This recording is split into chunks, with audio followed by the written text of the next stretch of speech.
G7 शिखर सम्मेलन में PM Modi की जमकर तारीफ हुई है। पीएम मोदी की तारीफ फ्रांस के राष्ट्रपति इमैनुअल मैक्रों ने की है। G7 समिट में भारत की छाप हर जगह दिखने को मिल रही है।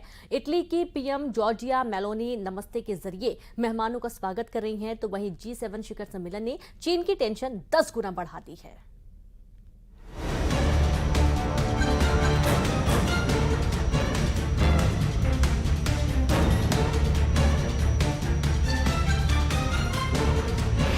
G7 में भारत का दम, मोदी का ग्लोबल अंदाज।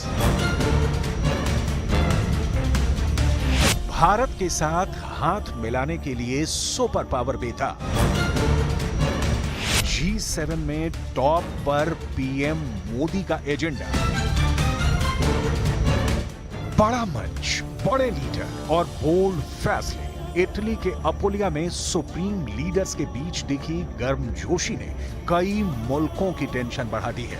ये मेल मिलाप, सार्थक वार्तालाप बड़े मसलों को एक झटके में हल करने की गारंटी दे रहे हैं, क्योंकि इटली के अपुलिया में G7 का स्टेज सजा है। दुनिया की सबसे बड़ी आर्थिक शक्तियां यहां जुटी हैं। वैश्विक मसलों के समाधान की कोशिशें हो रही हैं, लेकिन जिस एक हस्ती ने इस बार G7 की सारी सुर्खियां बटोरी हैं, वो हैं भारत के प्रधानमंत्री नरेंद्र मोदी। पीएम मोदी का ऐसा जोरदार वेलकम इटली में हुआ है जिसकी हर जगह चर्चा है। G7 में मोदी की धूम मची है। पीएम मोदी से मेल मुलाकात के लिए शक्तिशाली देशों के सुप्रीम लीडर की बेताबी देखते ही बन रही है। मेजबान इटली की प्रधानमंत्री जॉर्जिया मेलोनी ने G7 में सबसे ज्यादा अहमियत पीएम मोदी को दी है।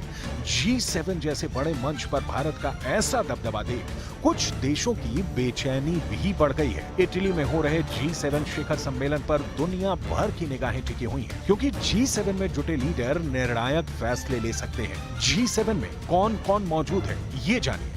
इटली के प्रधानमंत्री जॉर्जिया मेलोनी के निमंत्रण पर पीएम मोदी G7 के आउटरीच सत्र में भाग लेने पहुंचे हैं। अमेरिका के राष्ट्रपति जो बाइडेन G7 समूह के सदस्य के तौर पर समिट में हिस्सा ले रहे हैं। फ्रांस के राष्ट्रपति इमैनुअल मैक्रों, ब्रिटेन के प्रधानमंत्री Rishi Sunak, German chancellor Olaf Scholz, Canada के राष्ट्रपति जस्टिन ट्रूडो और जापान के प्रधानमंत्री फूमियो किशिदा भी समूह के सदस्य देश के नेता के नाते शिखर सम्मेलन में हिस्सा ले रहे हैं।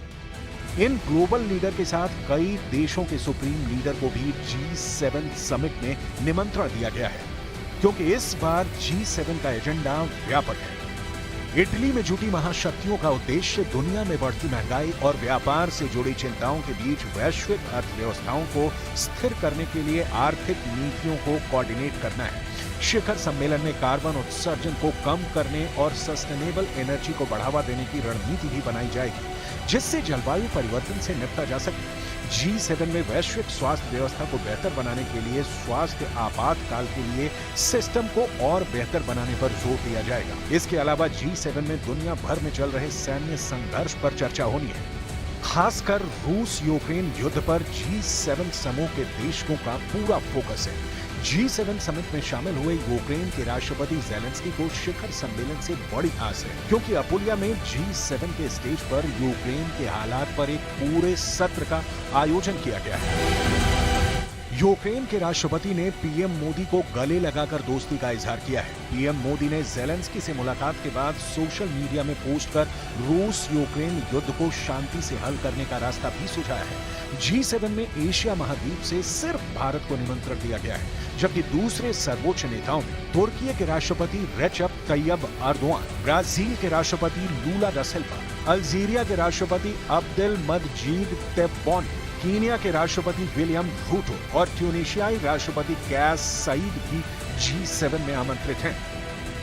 अपुलिया में हो रहे G7 सम्मेलन में अफ्रीकी महाद्वीप के विकास पर भी चर्चा हो रही है, मगर भारत को G7 में सबसे ज्यादा तवज्जो मिल रही है। इटली की पीएम जॉर्जिया मेलोनी ने G7 में ग्लोबल लीडर का वेलकम जिस अंदाज में किया, उससे भारत का मान बढ़ा है। मेलोनी ने एक नहीं 2 नेताओं का स्वागत नमस्ते के जरिए किया, जिसके बाद उनका वीडियो सोशल मीडिया में वायरल हो गया।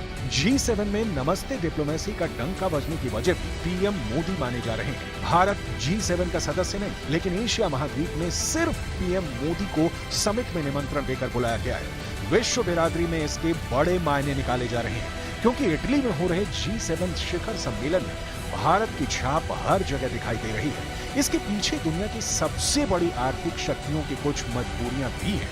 भारत की अर्थव्यवस्था G7 के 3 सदस्य देशों फ्रांस, इटली और कनाडा से भी बड़ी है। IMF यानी अंतर्राष्ट्रीय मुद्रा कोष के मुताबिक भारत दुनिया की सबसे तेजी से बढ़ने वाली अर्थव्यवस्थाओं में से एक है। यही नहीं, भारत की आर्थिक वृद्धि पश्चिमी देशों से अलग है, जहां अधिकतर देशों में विकास की संभावनाएं स्थिर हैं, वहीं भारत में ये संभावनाएं काफी ज्यादा हैं। भारत में 68% आबादी कामकाजी है और 65% आबादी 35 साल से कम की है। भारत में युवा, स्किल और सेमी स्किल्ड लोगों की अच्छी तादाद है। भारत दुनिया के लिए एक प्रमुख आर्थिक इंजन बन चुका है। भारत को साध रहे G7 के सभी देशों को कई और समीकरण भी साधने हैं। अमेरिका, जापान और यूरोपीय देश ऐसी नीतियां बना रहे हैं जिनमें हिंद प्रशांत क्षेत्र के साथ करीबी बढ़ाने की बात है।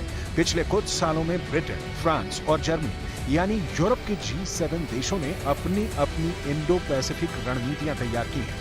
इटली ने भी हाल ही में इंडो पैसिफिक क्षेत्र के साथ जुड़ने की इच्छा जताई है। भारत से रिश्ते प्रगाढ़ बनाना वक्त की जरूरत है, क्योंकि चीन जैसे चालबाज देश की गांठ किसी भी यूरोपीय देश में नहीं है। अमेरिका भी चीन से अकेले आर्थिक मोर्चे पर पिछड़ने लगा है। विस्तारवादी चीन को काबू करने का दम सिर्फ भारत रखता है। ये बात G7 के सभी सदस्य देश अच्छी तरह से जानते हैं। इसलिए दुनिया के दूसरे सबसे बड़ी आबादी वाले देश चीन को कभी भी इस गुट का हिस्सा नहीं बनाया जा सकता है। चीन की इकोनॉमी को भी G7 समूह एडवांस नहीं मानता है।